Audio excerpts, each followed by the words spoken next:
But the point that I want to make here is that Bitcoin's the fastest growing alternative investment for high net worth individuals in the world. And, you know, if you think about it from first principles, it's by far the easiest. You know, it's not easy to buy buildings or buy, you know, Paul McCartney's music rights or buy natural gas pipelines.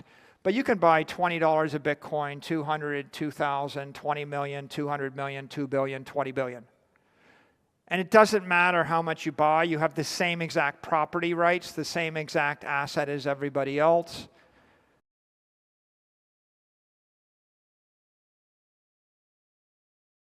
Following an incredible 50% rise from its April lows, Bitcoin's recent rally has encountered a tumultuous period.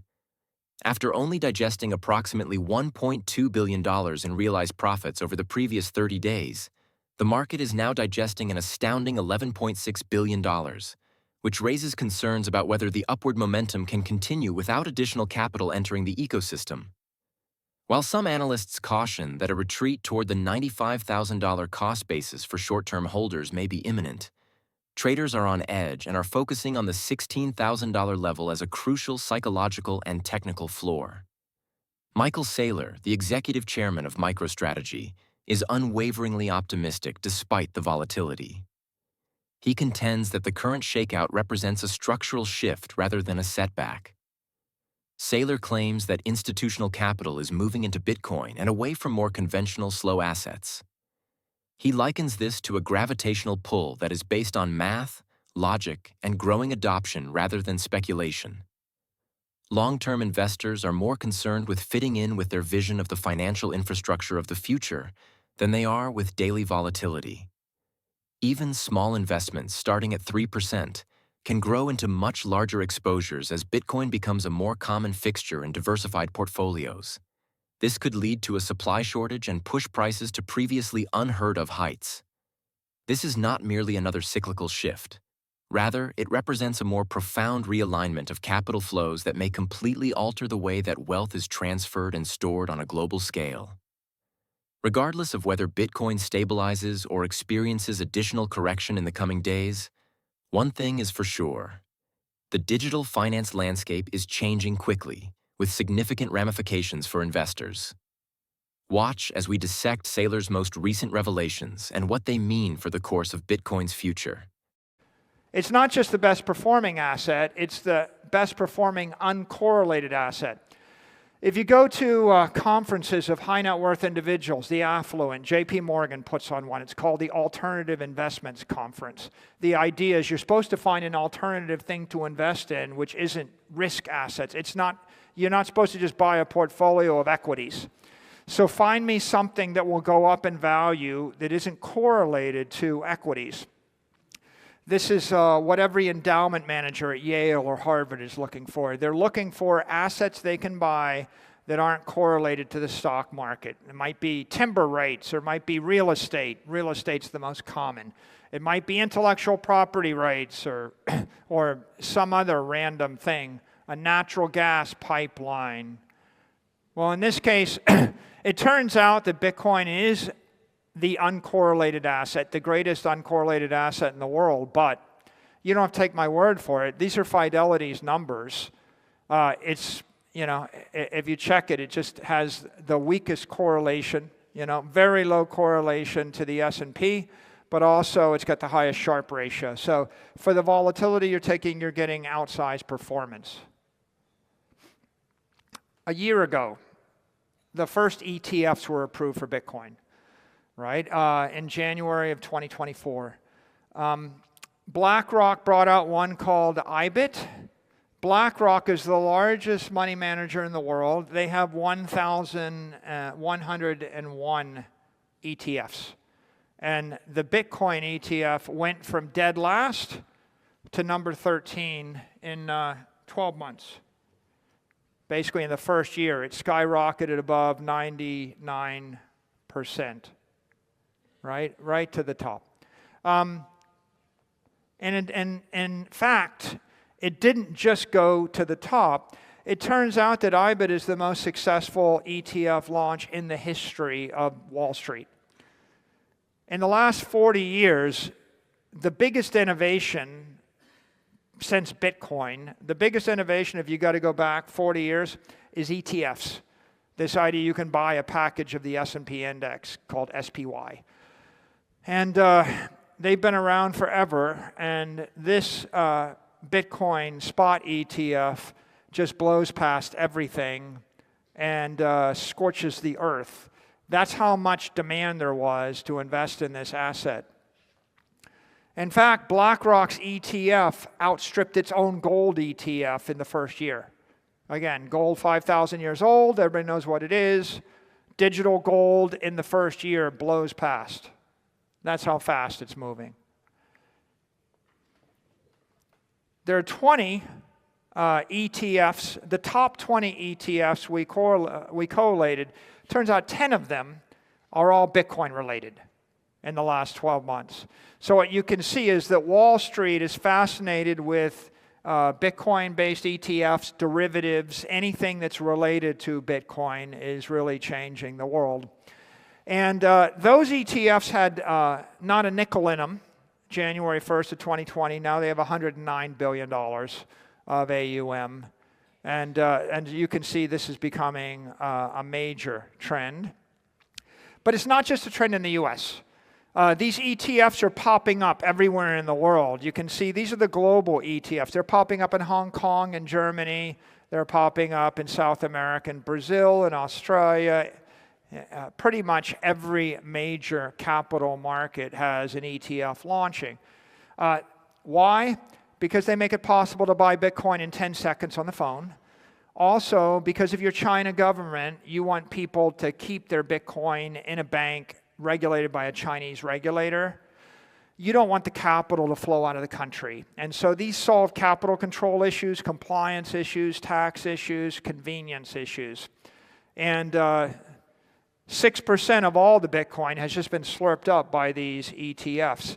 The people that are buying those, generally, they're just long-term holders. They're buying them for exposure. And so as they buy up this Bitcoin, they're taking it out of circulation. The price is being squeezed up. I was talking about alternative investments, right? Well, here's 60 global billionaires invested in Bitcoin. What is Bitcoin?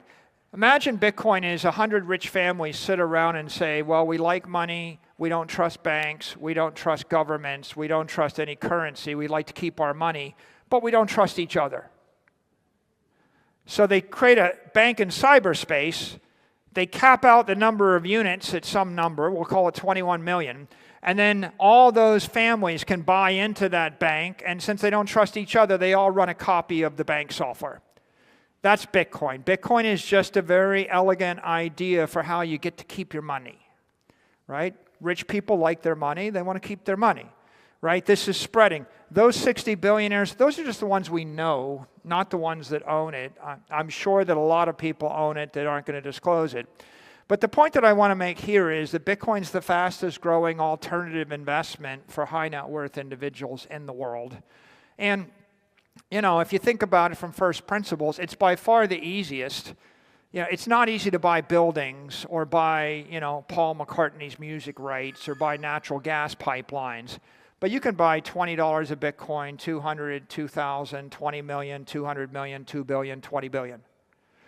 And it doesn't matter how much you buy. You have the same exact property rights, the same exact asset as everybody else. Not only is Bitcoin outperforming conventional assets, but it is also making them obsolete. Bitcoin has become the most lucrative and least correlated asset class of the last 10 years, while bonds remain stagnant and gold struggles to retain value. Major institutions and ultra-wealthy investors are taking notice of this seismic shift because they are looking for stability, growth, and long-term value preservation in an increasingly precarious financial environment. The tremendous success of BlackRock's IBIT, which is currently regarded as the most successful ETF launch in 40 years, was one of the most obvious indicators of this shift.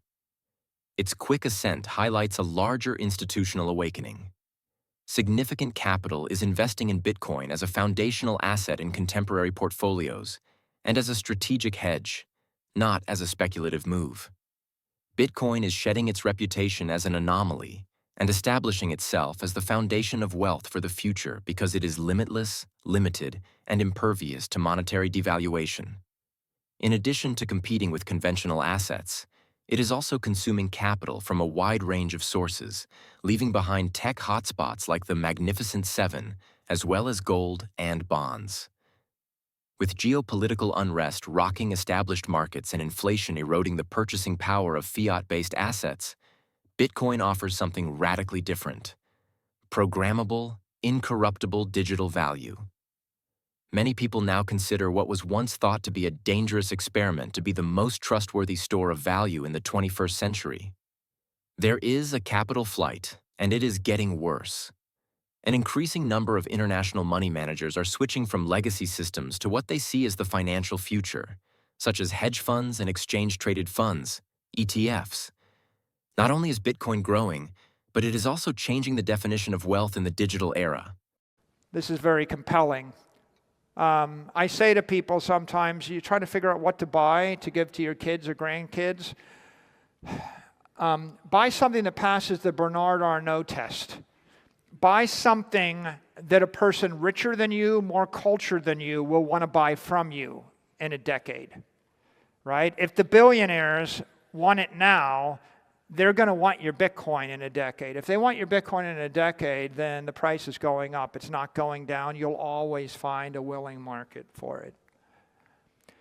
70 public companies right now are capitalizing on Bitcoin.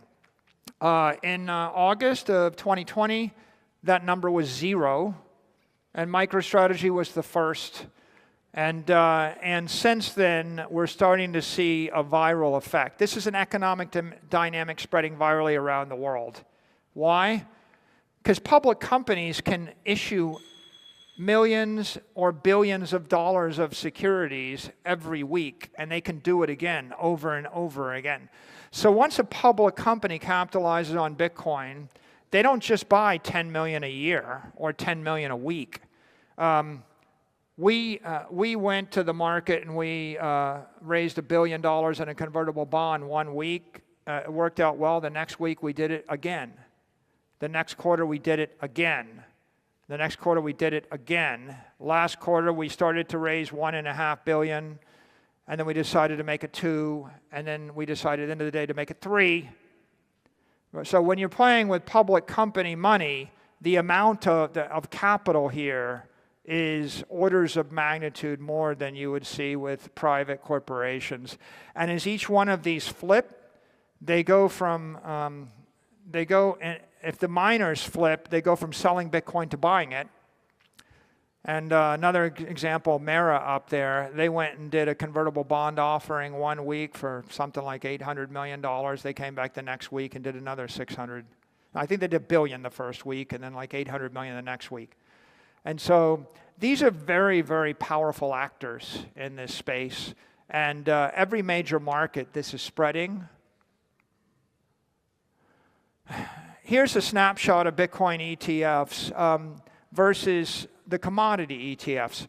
What you can see, like we're looking at silver and gold and Bitcoin. So Bitcoin's the winner. Gold is the second best commodity. There really isn't a third, right? The rest are just trading vehicles. You're not going to actually hold any other commodity for any material period of time. So Bitcoin is generally just eating all the commodity ETFs. This is Bitcoin against the bond ETFs. What you can see here is, all the bonds are kind of slow, sleepy money, and Bitcoin is blowing past all of them, right? Do you want 4% return a year, or do you want 99%? There used to be a 60-40 bond portfolio, 60% equity, 40% bond. Now Bitcoin's creeping in to be 1 to 3% of those portfolios. It'll move to 5 to 10% of those portfolios. As it does, the price of Bitcoin is going to skyrocket. This is all these are the largest ETFs in the world. And so it's ranked from the number 1 in assets, the SPY, all the way down. You see where IBIT is on this chart, from nothing crawled up on the board. But what you can also see is that with the performance of IBIT, it's pulling, and Bitcoin, they're pulling so much capital they're going to slurp the capital out of all the other ETFs. And I don't think it's unreasonable to forecast that IBIT may very well grow to be the biggest ETF in the world within 10 years at the rate it's going right now. A significant change that is redefining investor behavior amid growing fiscal instability and rising global yields is the quick inflow of capital into Bitcoin. Once written off as speculative, Bitcoin is now being accepted as a robust safe haven asset that thrives because of economic stress rather than in spite of it. Confidence in conventional safe assets like government bonds is declining as the U.S. national debt has surpassed approximately $36.7 trillion, and Japan has warned of a debt spiral similar to that of Greece. A deliberate capital flight from assets linked to central banks and sovereign balance sheets is being fueled by this erosion. Bitcoin, which is decentralized, limited, and immune to monetary policy, has become a strong contender to replace them. With the help of record-breaking institutional involvement and growing ETF inflows, Bitcoin is no longer a fringe asset. It is turning into a key component of the contemporary portfolio. This development is highlighted by the explosive growth of spot ETFs like BlackRock's IBIT, which currently manages over $100 billion in assets. One of the most successful ETF launches in history, IBIT's record-breaking rise reflects growing institutional confidence. Institutions are reallocating long-term capital toward Bitcoin, not just testing it. Michael Saylor of MicroStrategy provides a concise description of this situation. Bitcoin is more than just digital currency. It is digital property, a safe, inflation-proof store of value that is impervious to counterparty risk and deterioration. Bitcoin is a form of pure monetary energy that is accessible worldwide and stored in cyberspace, unlike bonds, gold, or even real estate. Legacy financial systems are under a lot of structural strain, and Bitcoin is becoming a better option as well as a means of escape. It is now the standard and no longer the contrarian wager. The market's message is becoming more and more obvious. Bitcoin is emerging to replace traditional safe havens, which may be coming to an end.